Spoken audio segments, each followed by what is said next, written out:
Inilah Wonoboyo, tempat sawah membentang luas, masjid perahu di tengah sawah, sungai dengan air jernih yang begitu deras, mata air yang terjaga sempurna. Wonoboyo adalah sebuah desa tertinggi di Bondowoso bagian utara. 80% wilayahnya merupakan pegunungan dan hutan. Memasuki Wonoboyo, kita akan bertemu jembatan yang nyaris hancur. Jembatan ini terkena banjir beberapa minggu yang lalu.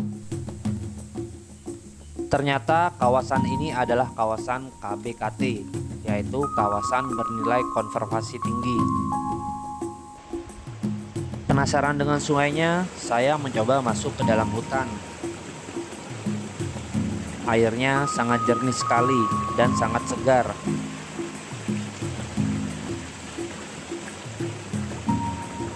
Suara riak air makin banyak terdengar. Karena penasaran, saya mencoba naik lagi lebih tinggi untuk memastikan apakah ada air terjun atau tidak di atas. Hanya air terjun mini, tetapi memiliki debit air yang cukup deras. Bagian bawahnya berbentuk kolam batu yang sangat besar. Bagian kolam batu terdapat banyak pipa-pipa besar yang mungkin dijadikan sebagai sumber air bagi warga di desa bagian bawah, yaitu di desa Lepra. Terdengar bunyi riak air kembali. Saya pun mencoba naik lagi lebih tinggi, dan yang terlihat sama saja, yaitu sebuah air terjun mini dengan kolam batu. Artinya ini akan terus berulang sampai ke atas sana. Jadi saya putuskan turun saja untuk melanjutkan perjalanan ke desa Wonoboyo. Lahan pertanian di Wonoboyo rata-rata berupa sawah, dan sawah ini merupakan sawah sepanjang tahun. Artinya walaupun musim kemarau, lahan pertanian masyarakat tetap menanam padi. Hal ini didukung karena adanya sumber air yang sangat melimpah di desa Wonoboyo, yaitu Sungai Wonoboyo. Sungai ini mengaliri beberapa desa hingga ke hilir. Desa Wonoboyo, Desa Lepra, Desa Panda, Desa Cangkring, dan Desa Walidono. Desa-desa yang dilalui sungai ini dapat menanam padi sepanjang tahun. Sungai ini juga merupakan batas kabupaten. Sebelah utara sungai ini adalah Kabupaten Situbondo, dan sebelah selatan dari sungai ini adalah Kabupaten Bondowoso. Saat kita berada di sungai, pemandangannya sangat mengagumkan. Yang terlihat hanyalah air, sawah, dan gunung. Saya melihat seseorang di pondok sawah, jadi saya mencoba untuk menemuinya. Bersama beliau, saya mendapat beberapa banyak informasi penting, terutama tentang banjir yang terjadi beberapa minggu yang lalu. Dan sebuah informasi yang memang sangat saya butuhkan, yaitu informasi lokasi sumber mata air Sungai Wonoboyo.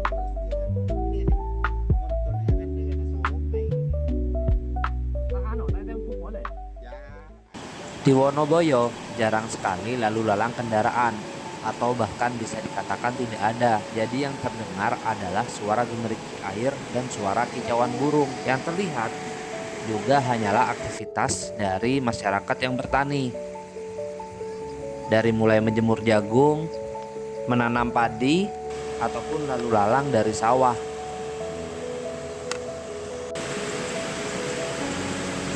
Saya mencoba mengeksplorasi Dam Wonoboyo. Menurut saya, ini adalah dam terlebar yang pernah saya lihat di ketinggian.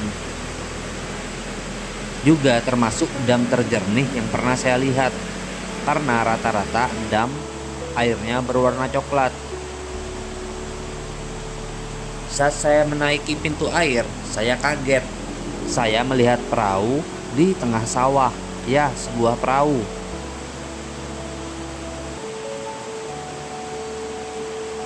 Setelah saya dekati, ternyata itu adalah sebuah musola yang berada tepat di tengah sawah dan di pinggir sungai. Ini musola ya, masjid ya? Untuk perahu. Buset dah.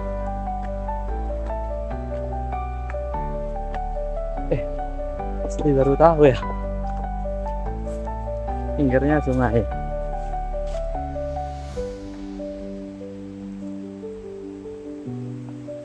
Bentuk perahu yuk.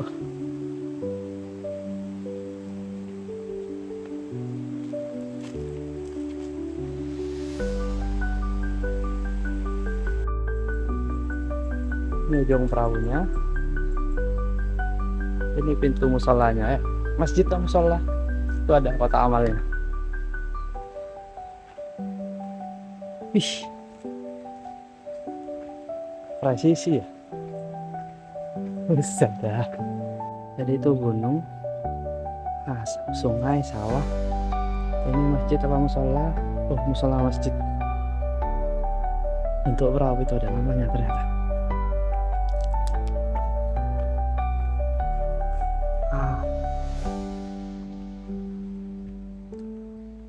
Musola Masjid Sunan Kalijogo Tengah Sungai didirikan oleh Kiai Holil tanggal 4 bulan 4 tahun 94. Oh, jadi yang mendirikan ini Kiai Holil Mimbaan.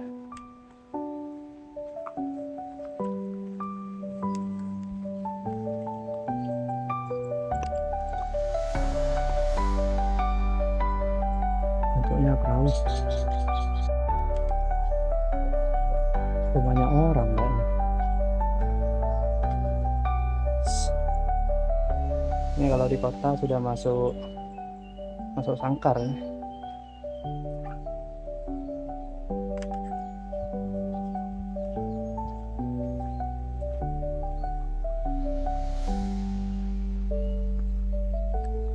Rumahnya siapa ini?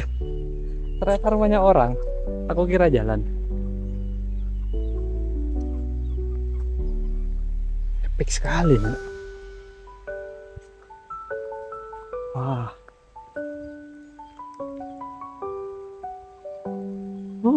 Itu tadi nggak tahu ya lewat rumahnya orang. Pikir jalan umum. Itu tadi masjid yang bangun Kiai Holil. Jadi itu kiai besar di Mimbaan Situbondo. Wonoboyo memiliki kafe yang sangat estetik. Dari kafe ini kita bisa melihat seluruh desa Wonoboyo dari ketinggian. Sayangnya kafe ini sudah berhenti beroperasi. Mungkin karena sepinya pengunjung sehingga tidak mampu menutupi biaya operasional. Padahal menurut saya pribadi, pemandangan dari bukit ini sangatlah cantik sekali. Bayangkan saja kita berdiri di suatu tempat tertinggi di sebuah desa. Dari sini keindahan alam terhampar dalam kemegahan yang memukau, seolah dunia menawarkan lukisan yang tak pernah usai.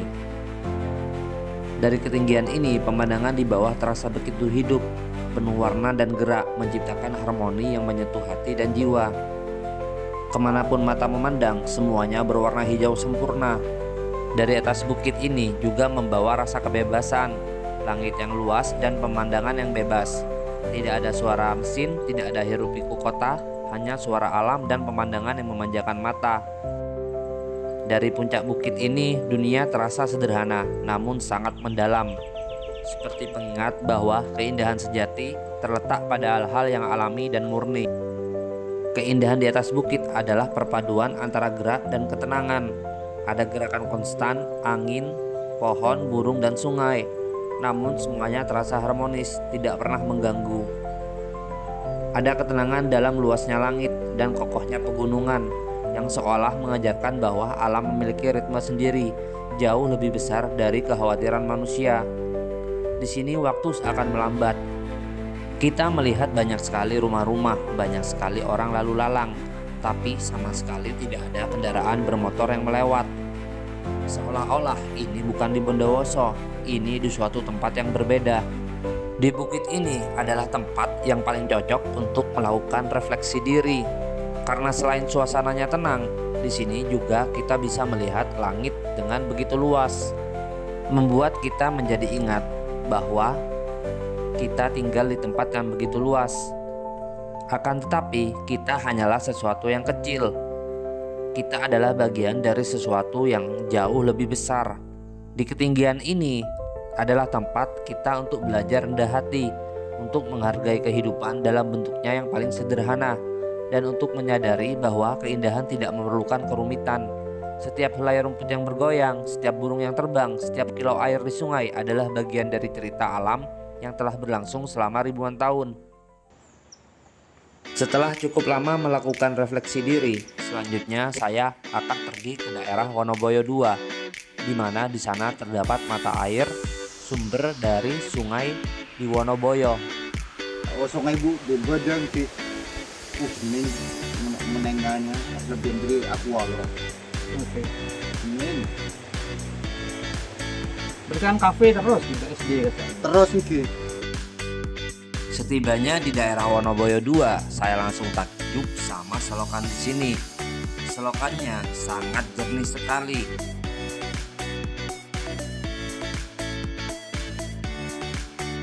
Dan sangat mudah sekali untuk menemukan ujung sungai dari Sungai Wonoboyo. Jadi ini adalah hulu sungai dari Sungai Wonoboyo. Lokasinya bersebelahan dengan rumah warga. Jadi tidak terlalu sulit untuk menemukan lokasi dari hulu Sungai Wonoboyo. Hulu sungai ini merupakan gabungan dari beberapa sumber air. Jadi saya mencari sumber yang terbesar. Lokasi sumber airnya, jadi sungai yang besar tadi di bawah itu sumber terbesarnya dari sini. Tadi saya nyoba naik ke atas sana, sudah gak ada puncak. Jadi ini tempatnya air itu keluar ya, airnya deras sekali. Coba minum. Jadi ini pengalaman pertama saya minum langsung dari mata air pegunungan. Saya tidak menyangka jika mata air pegunungan itu sederas ini. Airnya berasa segar dan terasa dingin. Saya bahkan minum berkali-kali, padahal haus saya sudah hilang. Di sini saya melihat kebesaran Tuhan, bagaimana air bisa keluar sederas ini. Oke, terima kasih sudah menonton. Sampai jumpa di petualangan selanjutnya.